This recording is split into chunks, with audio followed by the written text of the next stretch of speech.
Hello, this is Pam English. Again, some of you know me as Pam Turner. I'm so glad to have you here with me.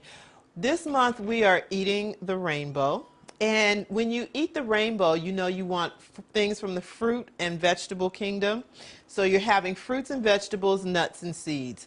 And so you're looking for different ways to eat different meals so you're not having the same thing all the time. And one of the things I like for breakfast, you know I like fruit and nut cereal. That's pretty much what I have every day. But I switch up sometimes and I'll have a chia pudding for breakfast. So I wanted to share that with you, how I make it. It's very quick and very easy.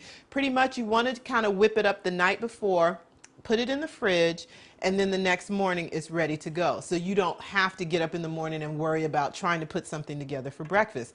It's faster than a smoothie, than making a smoothie or a juice because it's already ready. So let me show you how to make chia pudding. First of all, you're going to start with 2 cups of water. All right. So we'll do 2 cups of water, 1 cup of cashews. So the key to a great chia pudding is the, I call it the cashew milk. Now you can also make this with almonds. If you have an allergy for cashews, you can make it with, I actually have made it with walnuts. So you can use a walnut milk, a cashew milk, or almond milk. But this one is going to be cashews, all right? So now you want 2 tablespoons of honey. And I always use raw, unfiltered honey. You can use whatever kind of honey is in your pantry.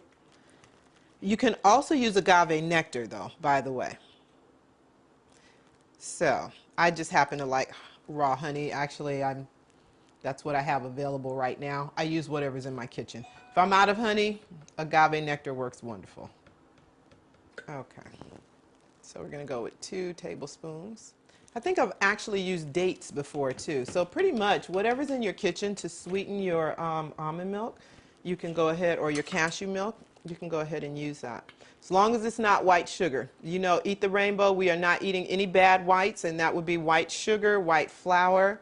I don't eat white sugar anyway, but white sugar, white flour, and white rice. You want to stay away from those for the whole month. So we're going to use a teaspoon of cinnamon.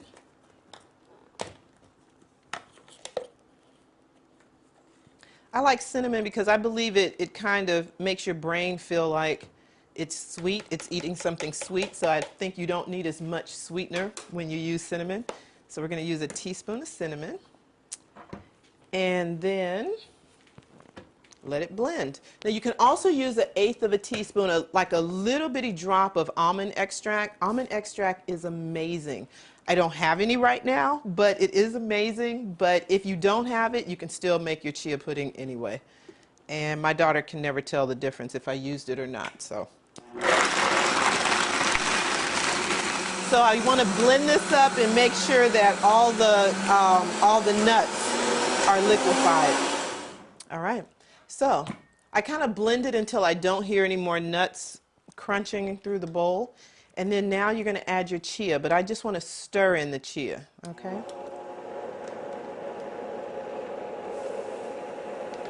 And I use 1/3 cup of chia. I used to use 1/4, but my pudding would be a little bit runny, and I really like it a little bit firmer, so that's why I do it that way. Let me get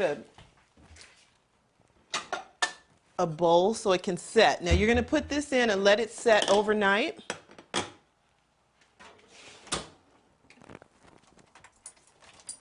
But I happen to have some ready, so we're going to try it together. All right. So you just pour it's kind of like chai because it has the cinnamon in it and the honey. It's almost like a chai milk. But there you go. And that's it. That's all you do. And you'll let this set overnight, and the next morning your pudding's ready. So I'm going to move this out of the way, and I'll set it in the refrigerator a little bit later. So in the morning, this is how your pudding looks. And the recipe, if you ever look up a chia pudding recipe, it'll say put your raisins in when you're actually stirring everything up in the bowl. But if you do that in the morning, your raisins are soggy. They're a little bit plump and soggy, and I don't like soggy raisins. So I put mine in the next morning. So in the morning when you're ready to go, You can throw in some raisins. I love raspberries, so I put raspberries in. Because we're eating nuts and seeds, okay, so you have raisins, that's your blue. You have raspberries, those are your red. Here's some seeds, I use pumpkin seeds. And then blue with blueberries. And you have a wonderful on-the-go breakfast. You're out the door. So here you go. This is chia pudding with raspberries, blueberries, raisins, pumpkin seed, chia seed, good stuff. Very, very high nutrient, very, very low in calories. So I'm going to take a bite. I love it. It's excellent, if I do say so myself. So this is a quick breakfast for you. Eat the Rainbow is very easy. All you need to do is just do a little bit of preparation.